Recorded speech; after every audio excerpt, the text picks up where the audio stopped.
So we were discussing the 34th Sutra of Patanjali's Yoga Sutra, the concept of prana. This concept of prana is very important because though pranayama is one of the 8 steps which Patanjali asks us to follow, it is nevertheless a very important step. Not the pranayama that we normally associate with, the pranayama which is taught as part of the physical aspect of yoga. The physical aspect of yoga, pranayama assumes a lot of importance, and there are so many exercises which deal with breath control. So, throwing out and restraining the breath is a pranayama, which is obviously its primary meaning. But here, Swami Vivekananda tells us what exactly is the control of prana. Is it just control of breath? Breath is one of the 5 pranas, as we said, as we discussed before. Breath is one of the 5 pranas which animate our body, which gives energy or energizes our body, enables it to perform the 5 different functions, which has been generalized or classified into 5 different functions which are necessary to conduct to live a harmonious life in this body. So control of prana is normally understood as pranayama, but control of breath, mere control of breath is not pranayama. So as I said, I will try to recapitulate before we discuss the concept of Kundalini, which has been adapted from Tantras actually. We have 6 systems of Indian philosophy. One of them is Vedanta, which is very popular. Then the second one is Yoga, Sankhya and Yoga. Sankhya is the philosophy, Yoga is the practical application of that Sankhya philosophy.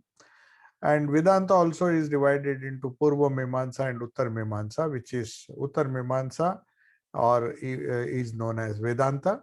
And then we have Nyaya and Vaisheshika, which is the school of logic which we have. But here, when we deal with pranayama, as explained by Swami Vivekananda in his Raj Yoga, you have to remember that he has taken a very scientific view of what prana is, not just Patanjali's view of prana. Patanjali restricts the explanation of pranayama to control breathing in a particular sequence, or controlling of breath is one of the functions of pranayama, but it is not everything.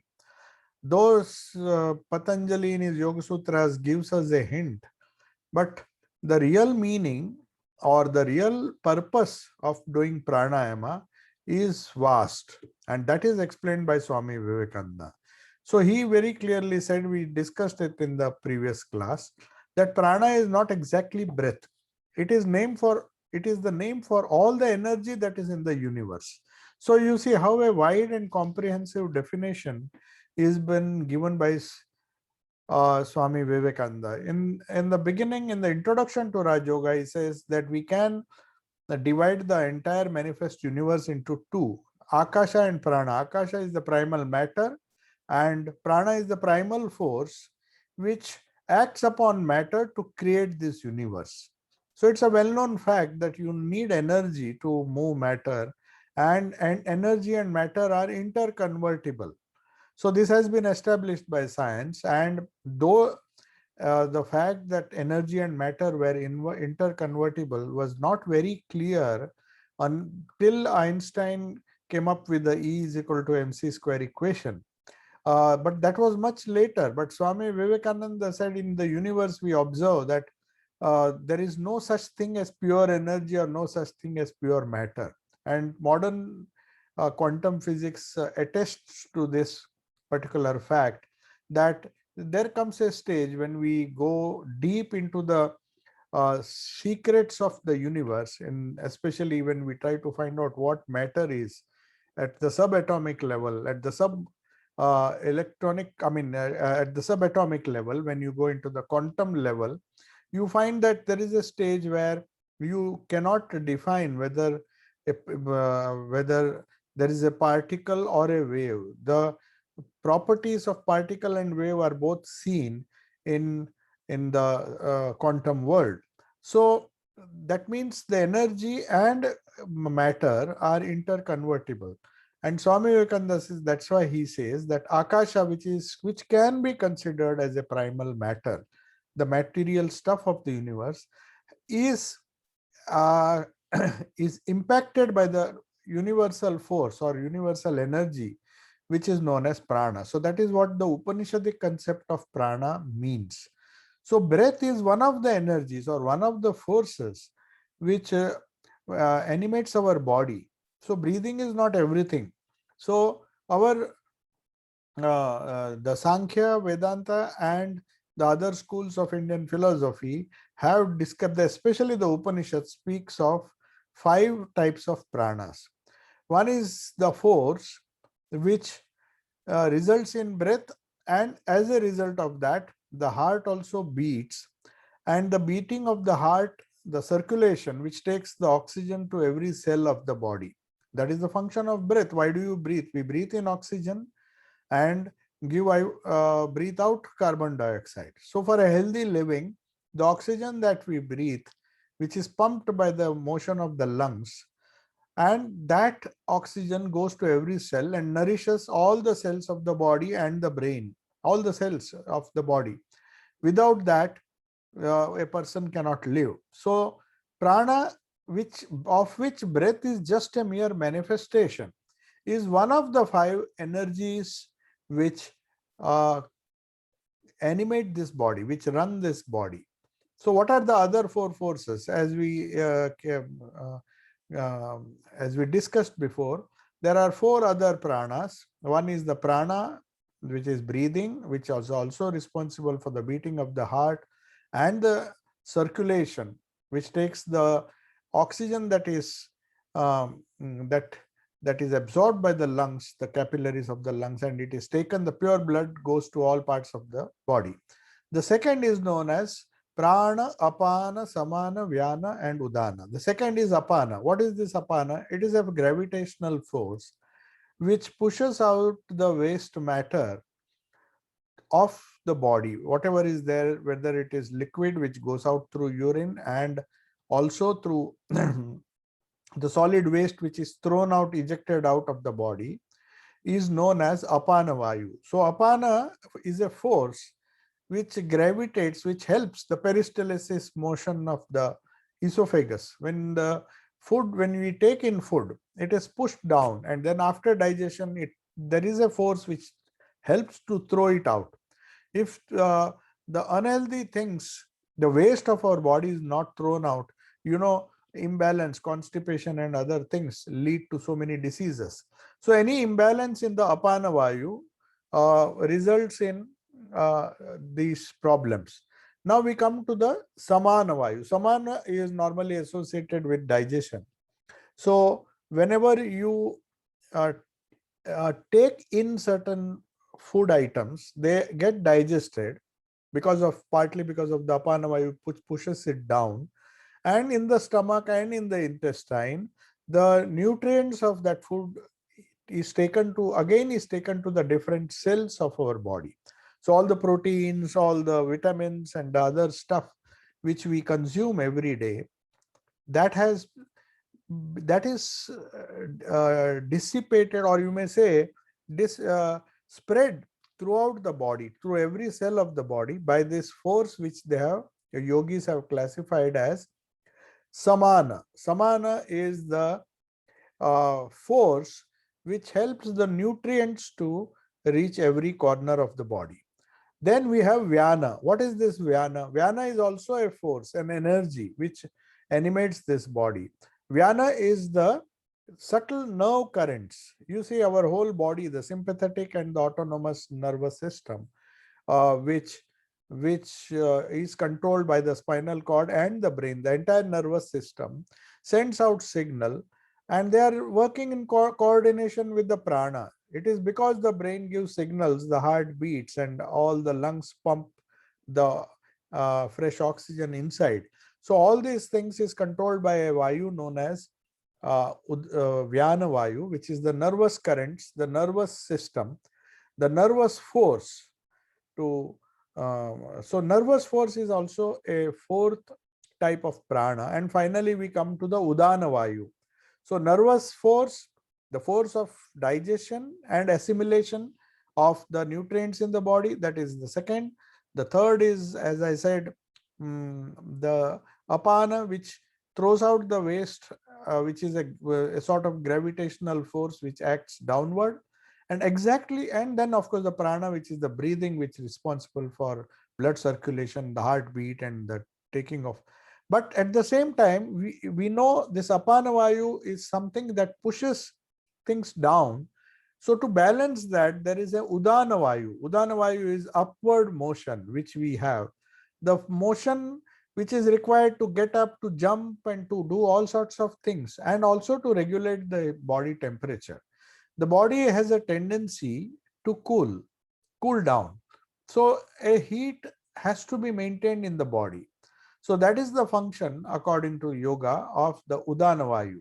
So Udana Vayu is so important that it is the fifth prana, which enables a human being not only to take the heat the body and assist the upward motion, anti-gravity motion, but also it has another function.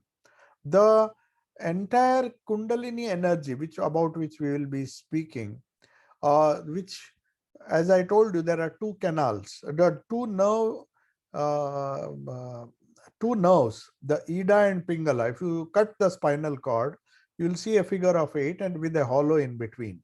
So one is the efferent nerve and the other is the efferent nerve. So one takes the signals from the entire body to the brain, and the other one from the brain to the body. So these two parallel spinal cords have a hollow in between, and as I mentioned it in the previous class, it is when the nerve currents pass through that hollow, then the whole process of yoga begins. Till then, you are just exercising your body and doing all sorts of things in the name of yoga. It actually, the Kundalini or the nerve power or the nerve current, when it is made to pass through the hollow, it is something like forcing the electric current to go through without a medium. When we say a thing is wireless, we don't need wires to transmit that electric current. So whenever signals are transmitted without a media or without a medium, it is like passing through the sushumna, the hollow of the canal, the hollow in the canal which is between the two nerves, Ida and Pingala. So there are two spinal nerves, and in between there is a small hollow, inside which there is a cerebral spinal fluid.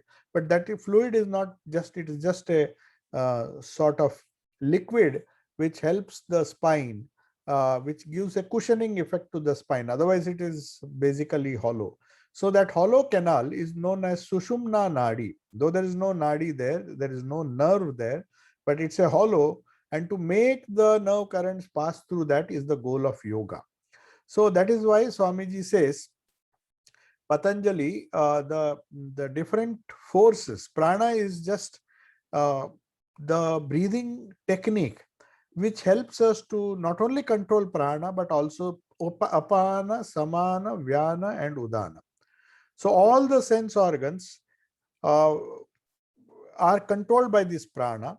The mind is also a sense organ in a sense, in a way, because all the sense input which we get through the eyes, through the nose, through the ears, and through all the other senses, the karmendriya and the gyanendriya, they pass through, they go to the mind, and the mind decides what to do with those signals, and then it recognizes it and then responds to that. And that response is recorded in chitta, the mind stuff. It is the engine which draws the prana from the surroundings and manufactures out of prana the various vital forces that keep the body in preservation. The thought power, That is also a force. Thought is also a force. Willpower is also a force. And all the other forces that we see, which includes breathing, digestion, pumping of the blood, all these are various forces or energies which is called as prana. So when we control all this, the various nerve currents that are running through the body, so the recognition of these forces is the first step in yoga, and it begins with an exercise which is known as pranayama. So when we regulate the breath, we regulate our digestion, we regulate all the other things, other pranas, as a consequence of regulating the breath. So that is the essential point to remember, that pranayama doesn't mean just a regulation of breath. Breath is one of the pranas, whereas we have to regulate all the other functions as well. And they happen as a result of prana, as a result of pranayama. So now the yogis now consider that the three main currents of prana in the human body, the nervous energy or the nervous nerve currents, which are very subtle, they are passing through one is known as Ida and other is Pingala. And the third is Sushumna. Pingala, according to them, is on the right side of the spinal column. Inside the spinal column, on the right side is the Pingala. And that is the name they have given. It is known as efferent and efferent nerve in modern physiology. And Ida is on the left. They have different functions. The spinal cord, so it is a matter of anybody who knows biology, they know the functions of the spinal column, and also the branches that branch out from these columns, and they go to different organs and convey the information from the sense organs to the brain and from the brain to the sense organs. So that motion, that nervous activity is very well known and studied in physiology. But people very often, if you ask the physiologist or ask the doctors, how do you explain the presence of a hollow canal in between these two parallel nerves, basic nerves of the spinal column? When you say the parallel spinal, two lobes, I mean not lobes, two parallel spinal cords are there and there is a hollow.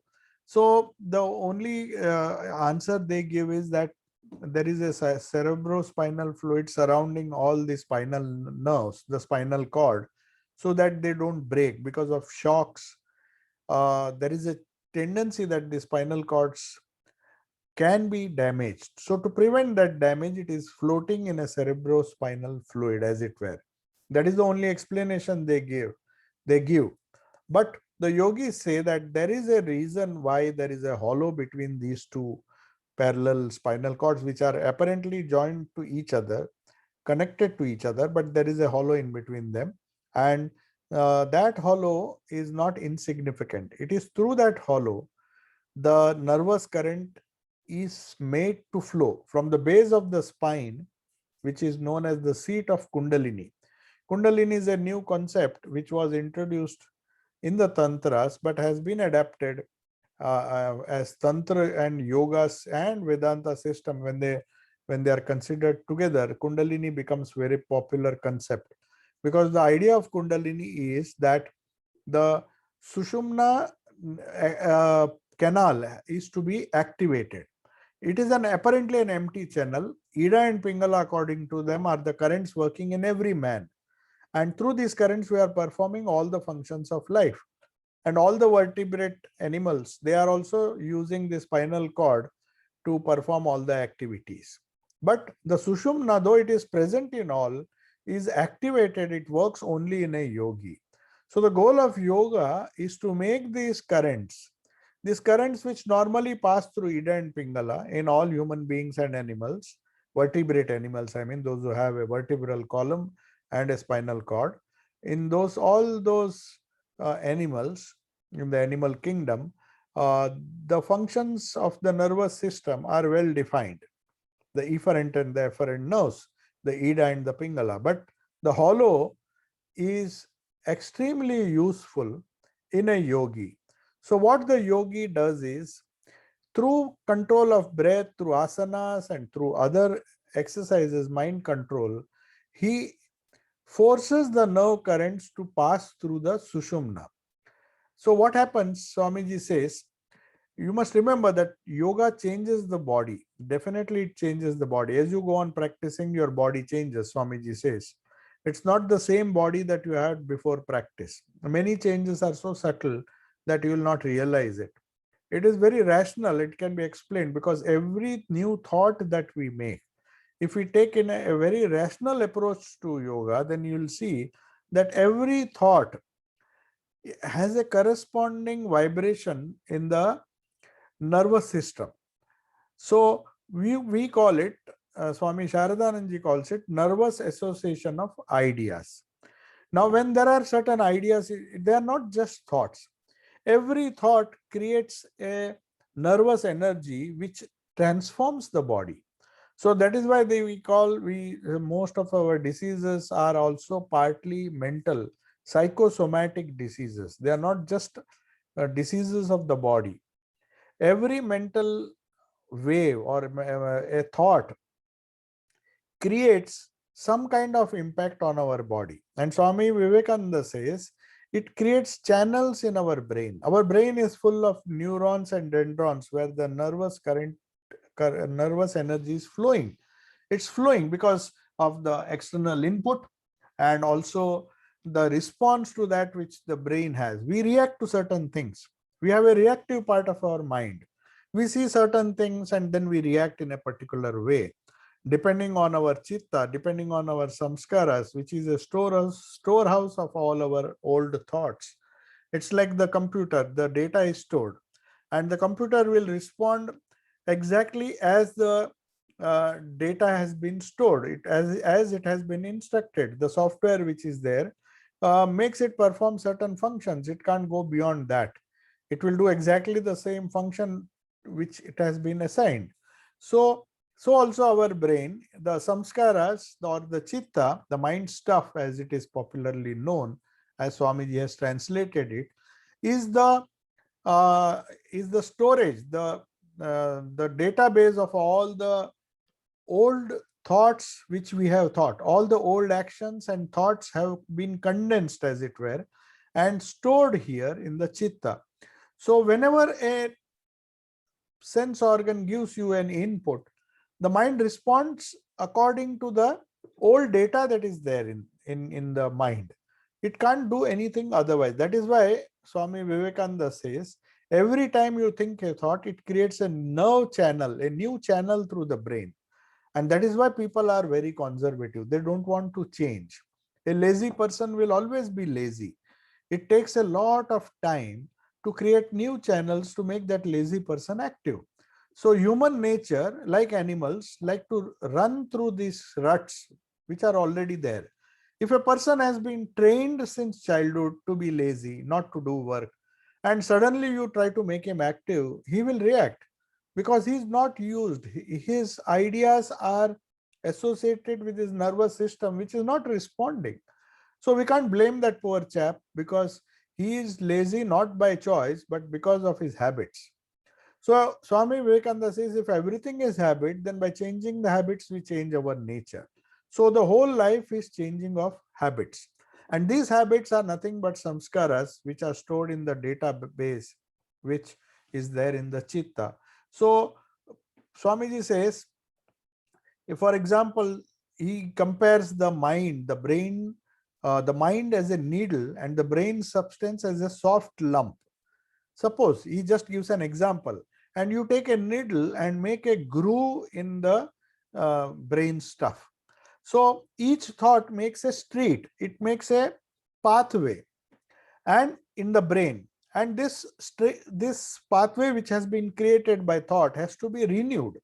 Every time a positive thought given to the brain, which goes to the brain, every time the power of positive thinking is explained here by Swamiji. He said every time you create a positive thought, it cleans the street, cleans the road. The pathway is to be kept clean by constantly thinking positive thoughts. Then whenever some input comes, that gray matter forms a lining in the brain which enables new thoughts to come and pass through this. If there were no gray matter, there would be no memory. That is why memory means, what is memory? Memory means going through these old channels again and again. You have been familiar with certain thoughts. When similar thoughts come, then you are happy. But if a new thought comes, you react. He said, no, I don't know this because this is a new thing to me. So memory means just going over these old grooves which have been created by repeated thoughts. It is just known as retracing a thought, as it were.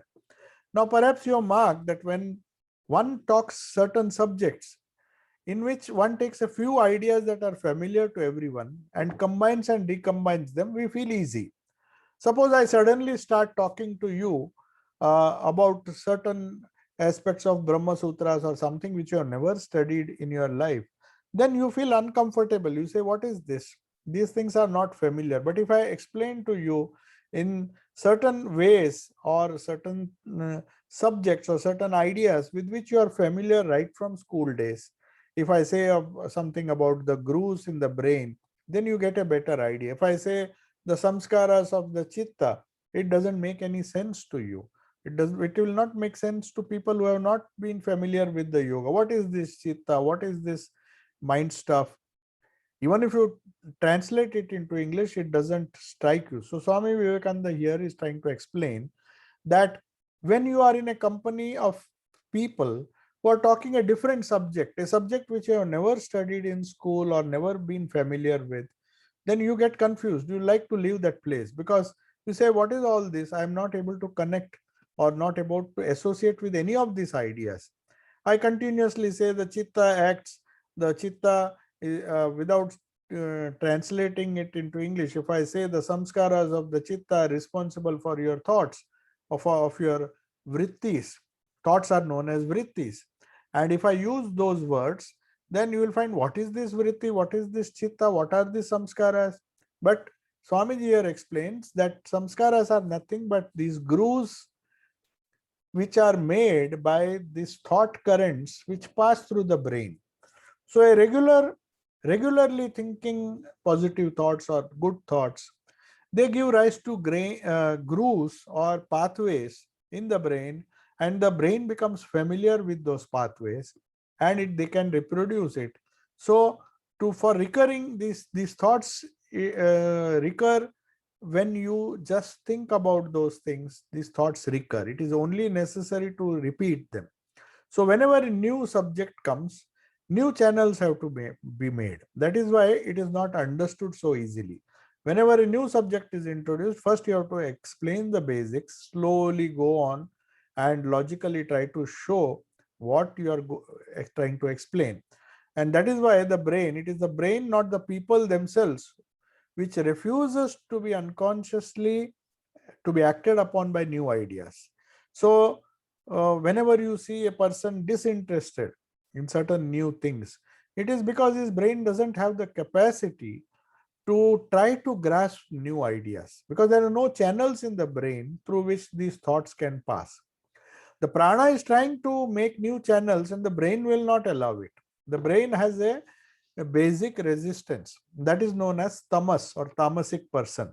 So a tamasic person, he may be active physically, but he is lazy to think. There are people who are lazy to think. If you give them a complicated problem, they say, please try to make it simple. Try to explain it in a way that I will understand. If you explain things like this, I can't understand. So that's why many people lose interest in these abstruse subjects. So it is very necessary for the understanding of Raj Yoga to translate these Sanskrit terms which Swami Vivekananda has done. If you read the Patanjali's Yoga Sutras, he'll say Chitta Vritti Nirodha. What is Vritti? What are the samskaras? What is Chitta? So all these things Swamiji has explained. Now he is explaining the idea of prana in a very unique scientific way, saying that it is just a force or an energy. The five different forces which have been classified by yoga: the force which runs the heart, the force which pumps the blood, the force which helps you to breathe, they are all known as prana. Then there is vyana, or apana, the force that pushes things down. which gravitates. There are certain things in the body which are circulating, but there are certain useless things, wastage, waste which our body generates, which are not needed after the nutrition is taken. There are many wastes which have to be discarded, otherwise they will be very harmful, they can become poison. So to discard that, you need another force which is known as apana, and that acts like something like gravity. So it goes down, pushes things down and excretes them. But there are many things which should not be excreted. That's why celibacy is insisted upon, because that is a waste. Good things should not be excreted from the body.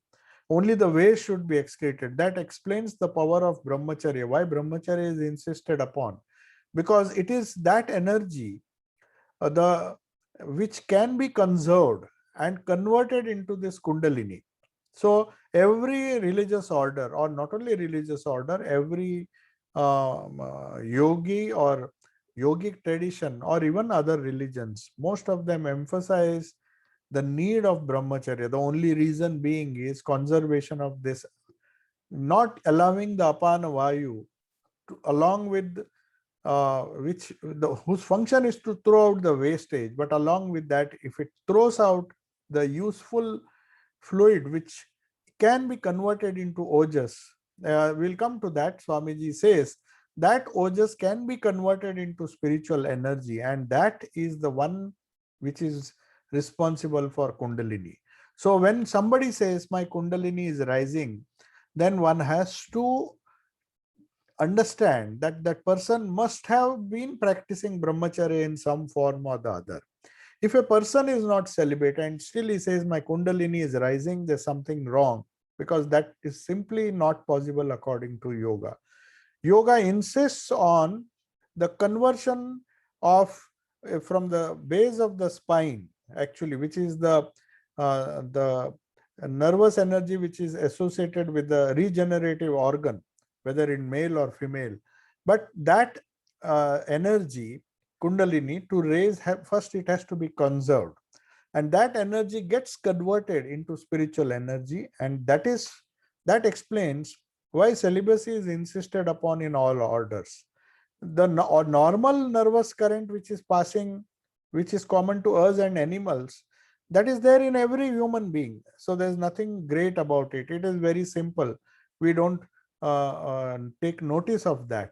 Every being, every human being, like animals, responds to external stimuli, and then the nervous energy is passing through the spinal cord. But if it has to be made to pass through this sushumna, then Swamiji, then all the religious, I mean, all the yogis insist on a certain amount of celibacy. The less there is waste, the more there ojas, or the spiritual energy, which is uh, which is responsible for higher spiritual experiences and the rising of kundalini through the different chakras, through the different centers.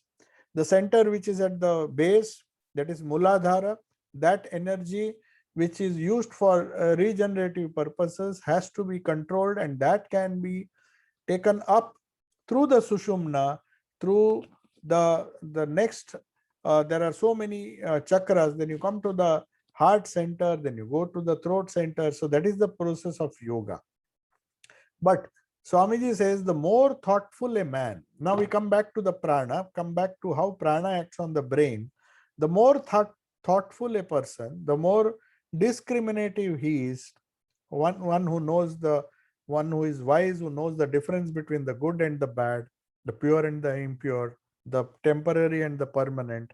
The thoughts that he has to think are complicated, no doubt, but it becomes easy if these streets or these roads are there in the brain, because of his constantly repeating. That's why we say we repeat prayers, we repeat japa. The only idea being the japa creates a very broad highway sort of thing in the brain, and it becomes very easy for a person who is constantly doing spiritual practices to to think new thoughts, to get fresh, to understand fresh ideas, to so his intelligence also increases.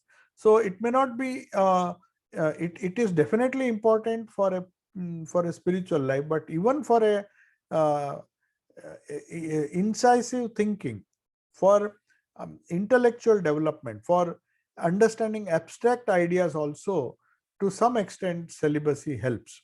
That is why Swamiji says every new impression that the brain gets, it cuts new channel through the brains.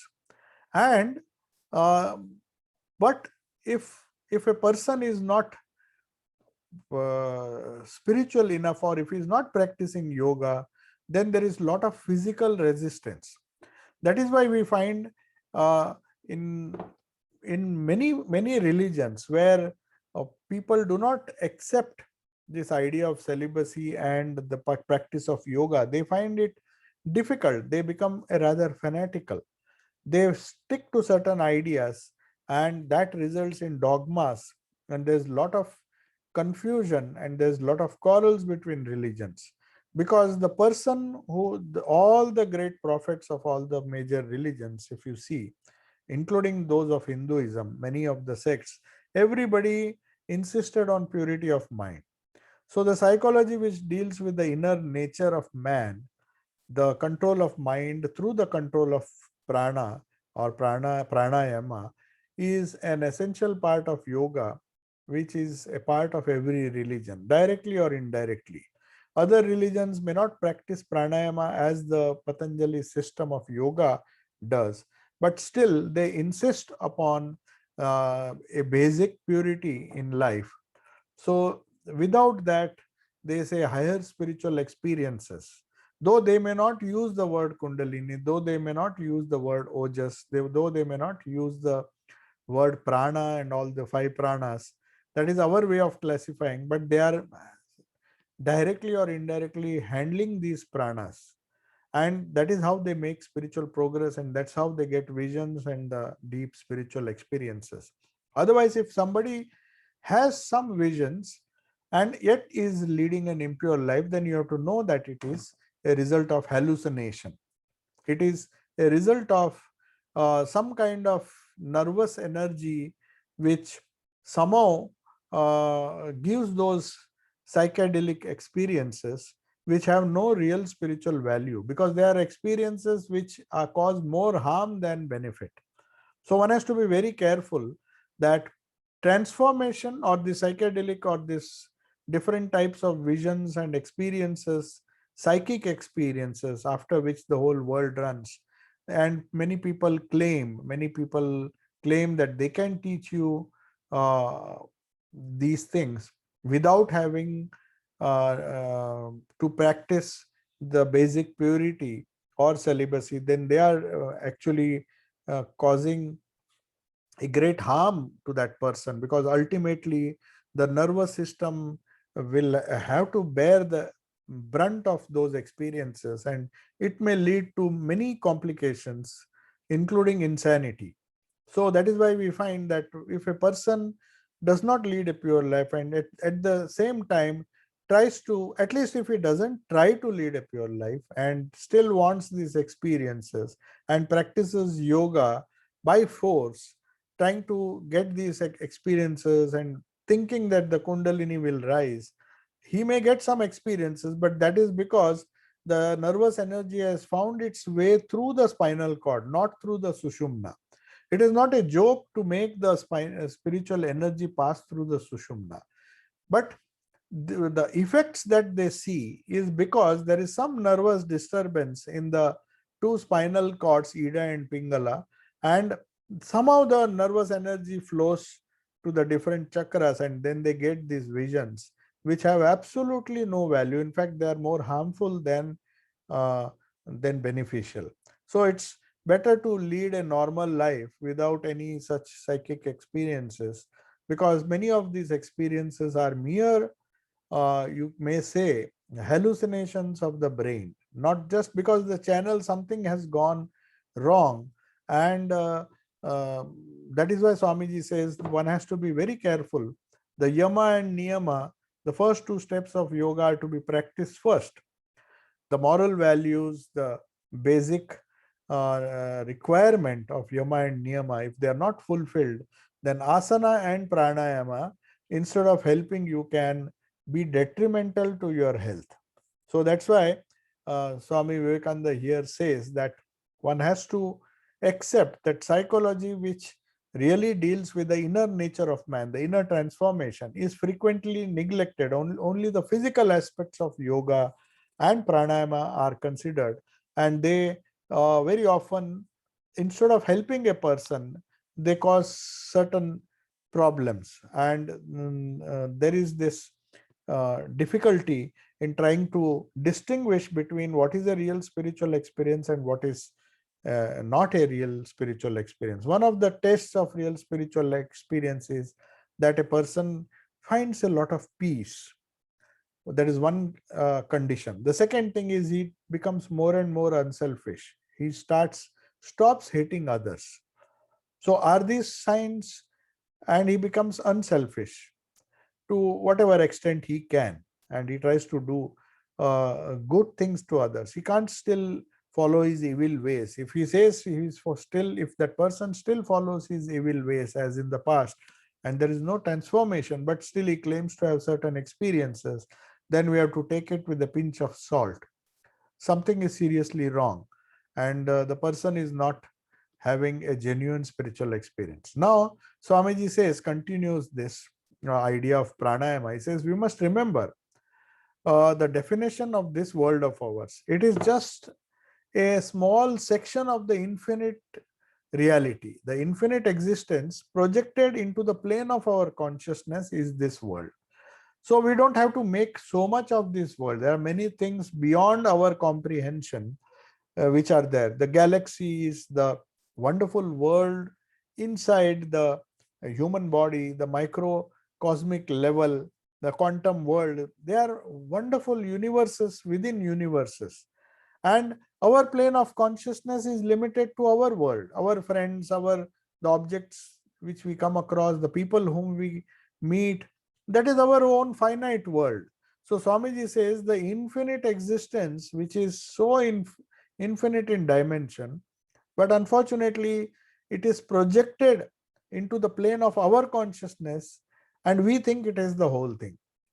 A little of that infinite is projected into our consciousness, and that we call our own world. But we have to remember, according to yoga, that there is an infinite beyond, and religion and yoga have to deal with both. The little lump which we call our world, that is ours, fine, but religion is something that deals with the infinite beyond. There are far greater things, as one philosopher said. Maybe it's there in Shakespeare that Horatio says there are far greater things in your philosophy than you can ever imagine. I mean, if we try to understand the existence, the whole existence, the infinite existence, it's almost impossible. The little projection through our little limited brains and our limited wisdom is what we call our world. And we make so much of that. And we think we are wise people, we understand everything. So there is an infinite beyond, and our yoga, the teaching of yoga is that we have to recognize that infinite and try to go towards it, and don't stop at any stage. So any religion which deals with only one of these two will be defective. It should deal with this world. Every religion should show us, every yoga or every system of philosophy should teach us how to live in this world, which is very important to us, though limited, and also should point out to us the possibilities of the infinite. It cannot be otherwise. Otherwise, he says it is a defective religion. Any religion which says that we can promise you happiness only in heaven or after you die, but now you will have to suffer. That's not religion, because promising anything because of some dogma that you do now, you die now, and in heaven you will enjoy. But what is the guarantee that you will enjoy in heaven? So it is a defective form of religion. If you are happy here, you will be happy hereafter. So any religion, any philosophy, or any system of thought, or yoga, or any other thing should show us that the religion is not only for the hereafter, not only after you die, as many people claim. but it is for life here in this world, here and now, and also beyond. You can't deny the beyond, because the question will be asked as long as human beings are there. Even at the end of their life, that call will go. We will try to evaluate what we did throughout our life, the money which we have gathered, the wealth which we have accumulated around us, the people whom we have considered to be our own. Suddenly a thought will come, will I leave everything behind? Because we have been attached so much to these things, we don't just are not ready when the call comes. And what happens in the life beyond? Is there life beyond death? That was Nachiketa's quest. So we were very busy dealing with the finite things of the world, accumulated a lot of things, and then finally to realize that none of these things we can carry beyond. When we go to the world beyond, we leave everything behind, no matter how much we have struggled to gain all those things. But a stage will come, a time will come when everything has to be left behind. So that thought itself makes us go deeper and try to find out a meaning in life. What exactly am I doing? Am I uh, trying for a goal which will slip out of my hand sooner or later? If that is the case, then why should I do it? That doesn't mean I should not do the things I'm doing. Do it with the full consciousness that there is an infinite beyond. And this is not all. This is something, but there is an infinite beyond, which is should be our ultimate goal.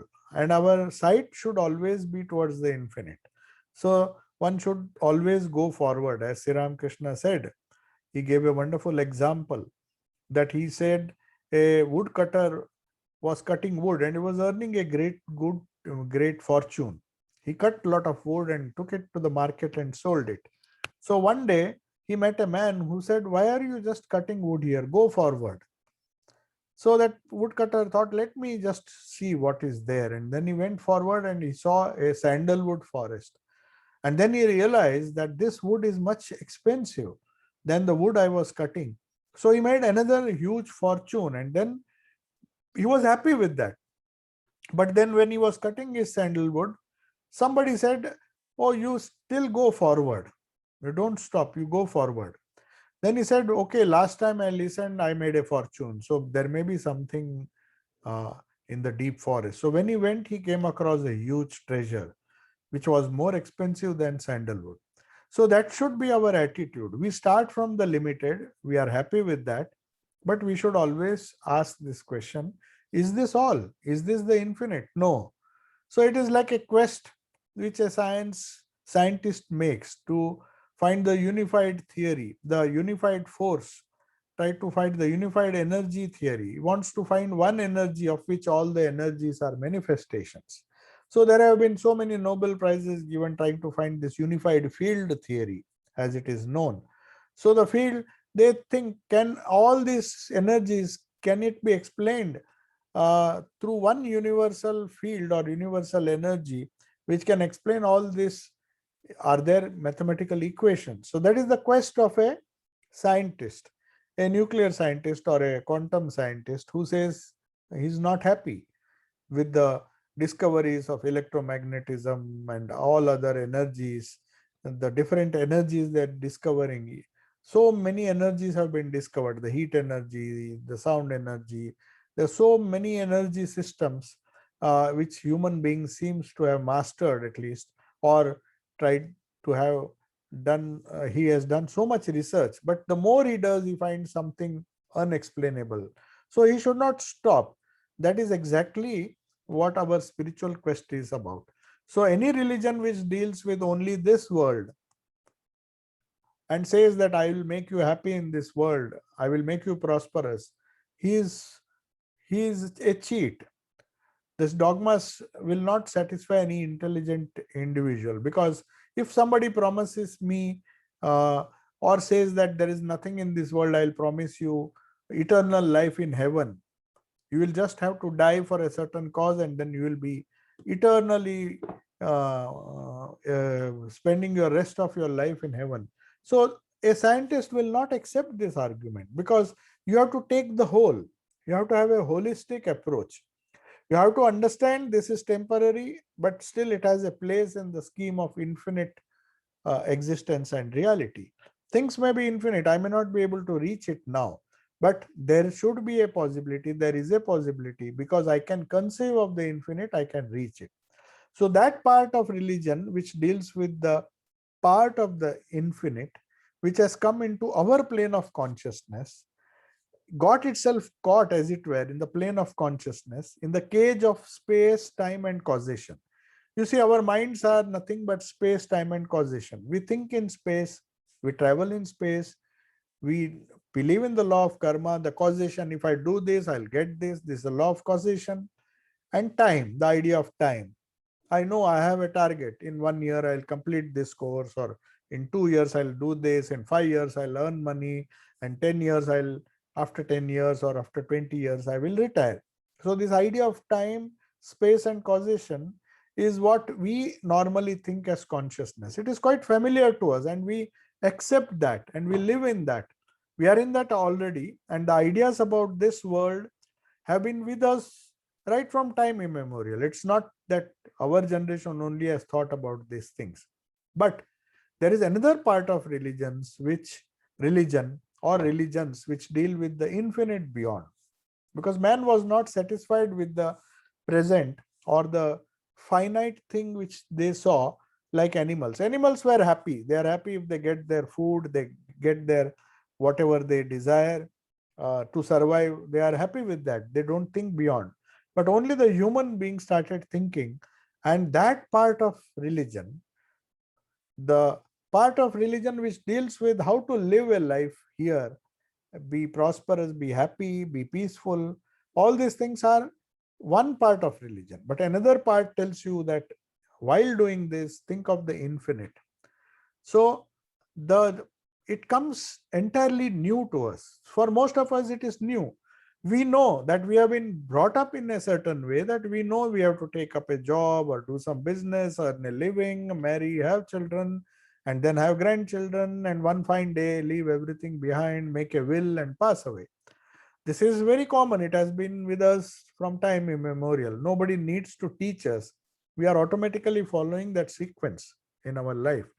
But certain people they are like rebels, these prophets, whether it is Jesus or Sri Krishna or Sri Rama or anybody, these incarnations or these great prophets, these saints, they start questioning. He said, is this finite world everything? Buddha asked this question.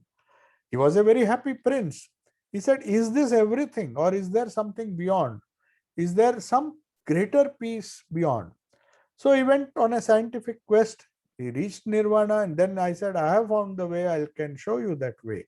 And thousands of people have followed him. So this idea, this part of religion which deals with the infinite beyond, which is new to us, it produces new channels in the brain. It will take time. And it in the beginning, it disturbs the system. And people think, oh, you are not normal. You perhaps are thinking too much. Why don't you just be happy, eat, drink, and be merry? And one fine day die, like all of us are doing. So what's the great fun? Why do you waste your time thinking? Why are you disturbing your brains and our brains? That's why Swamiji says, he says in the initial stages, we think that it is because it is producing new channels in the brain. And that is why the practice of yoga, when one starts practicing the real yoga, not the yoga which is suited for our temporary life, the yoga which will take you to the infinite, it disturbs or it creates the system in the beginning, and people think, oh, are we going on the right path? So the people have to leave their grooves, the old grooves, and pass through new grooves. So in order to lessen these disturbances, so that yoga becomes smooth, all these step-by-step methods are devised by Patanjali, that we may practice those methods which are suitable for us. We don't have to practice all together. We have to go in a step-by-step way, the Ashtanga Yoga. And that Swamiji is explaining the different forms like dhyana, dharana, pratyahara, all those things will come. And in verse number 35, which we will take up tomorrow, we will discuss these things. So if there are some questions, I'll just see the chat. If there are some questions, I'll answer them. The first question is, which has come from Ravi Lingam. He says, if one does japa regularly, which regulates prana, is there need to supplement or continue with energy healing techniques such as reflexology, acupuncture, and others? I don't think it is necessary. If one is systematic in practice of japa according to a recognized tradition, then it has all the necessary techniques included in that to heal in the sense to harmonize the energy.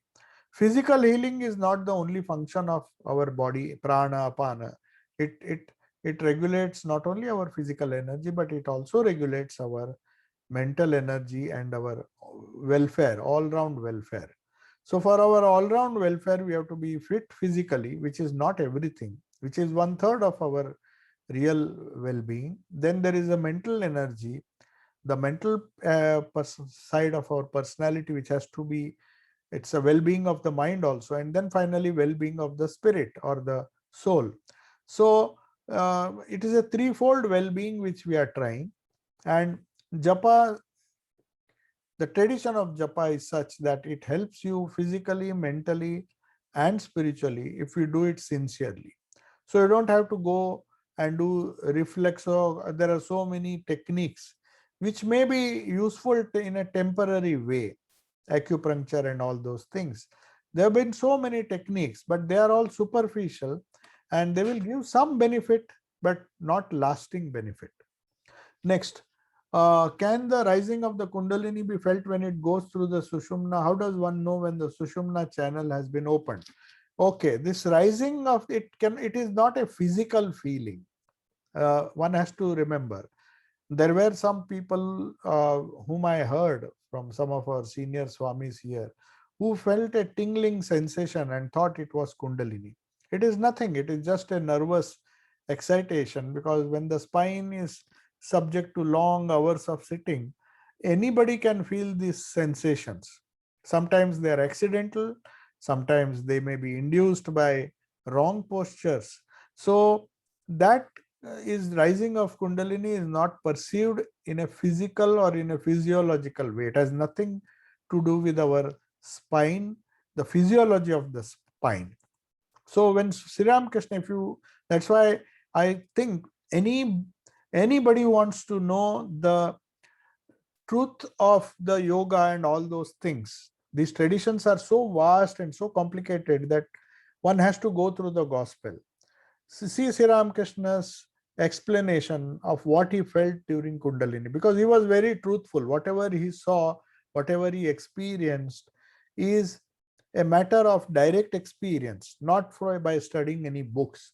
So if you are interested, you can go through the gospel, especially if you search in the index or the concordance to the gospel, you will get these visions which Sri Ramakrishna had, or the experiences of Kundalini rising, and then you will get your answer. Now we don't have time to discuss it, but in some future when we come to that topic, the different experiences, spiritual experiences, they have been validated by Sri Ramakrishna in his own life. So we get a pretty good idea what happens when the Ojas or the Kundalini passes through. Ojas is the power, the Kundalini is the Shakti, the nervous energy which passes through the Sushumna. So as I said, to open it requires persistent practice for a very, very, very long time.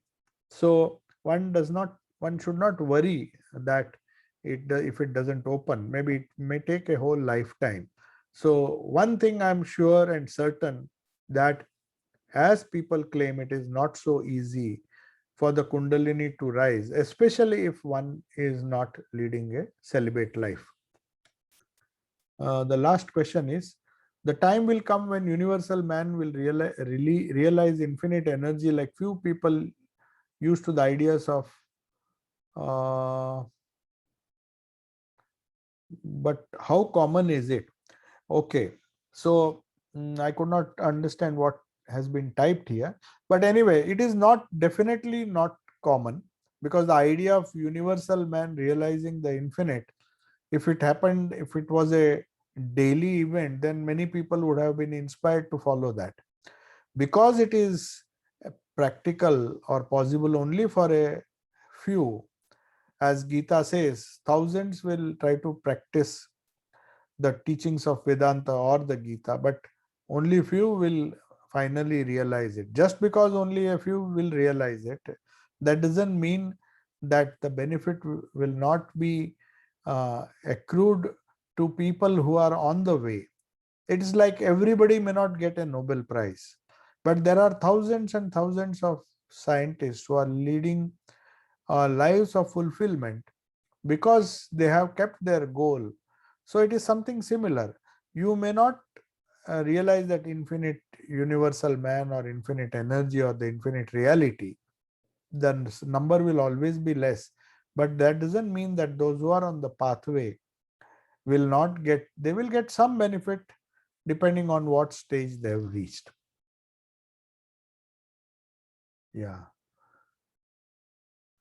Yeah. So somebody, Kaushik Chakravarti has uh, congratulated. Actually, it was not our initiative. I just happened to uh, visit the venue, and not they were in, I was invited, in fact, to pay my homage to the memory of Swami Vivekananda. It was a committee which was working since 2011, Swami Vivekananda Statue Committee in Harrow. And Mr. Mrinal Chakravarti was, who tried very hard to convince the later mayors of Harrow to give a small piece of land. He finally managed to get it, but unfortunately he passed away before the statue could be installed. So it's a combined effort of lot of people, lot of well-wishers, and finally it has come to fruition. And I happen to be there. It's a coincidence that it is the 125th anniversary of Swami Vivekananda's visit to England. And finally, Swamiji, we should feel and say that it is Swamiji himself who has managed to come and be a part of the London community, because this is the place where he gave some of his best talks. So whatever we may or may not try, Swamiji does his own work, and he has done that. So it is good that people from different countries, different religions assembled there. It was a coincidence because the mayor happens to be somebody from another country. The deputy mayor is from another country. Many of them were not from India as well. And still, and there were so many British citizens who are the councillors. So they all came together and in for a common cause, and there was this event. I'm very happy that it happened in this year. Yeah. So for the spiritual goal, are the techniques of Kundalini rising any different for women? No, it is not different, because if you see Ma Sharda Devi, Sri Ramakrishna explained everything. The yoga doesn't depend on the gender. There is nothing physical in it. It is more mental. The rising of Kundalini has nothing, though celibacy is a basic condition, whether it is for women or men, but the higher aspects of the rise of Kundalini are common, because every human being, whether is a man or a woman, has a spinal cord and has Sushumna. So there is no difference. Otherwise, Holy Mother would not have got Samadhi. All the women saints, though it is less known, but there are a lot of women saints who practice these ideals. So it's not a monopoly of men as such. So the techniques are same, the results are also same, and the experiences are also should be the same. That is what our Vedanta says, and that is what yoga says. Yoga never distinguishes yogic practice based on the gender. There may be physiological differences in men and women, and for that there might be certain changes in the food habits and other things things that suit, but that is there even in among men and among women. Every individual has his own biological difference. So each one has to, but these are all secondary things. They even come below. The yama and niyama is same. The asana is also almost the same for men and women. There may be specific asanas, but the basic asanas, the basic breathing techniques, the basic pratyahara, dharana onwards, there is absolutely no difference between men and women. Okay. Om Shanti Shanti Shanti Harihi Om Tat Sat. Shri Ramakrishna Arpanamastu. Thank you, Maharaj. Thank you. Namaste. Thank you, all of you. Thank you, Swamiji. Namaste. Namaste. Namaste.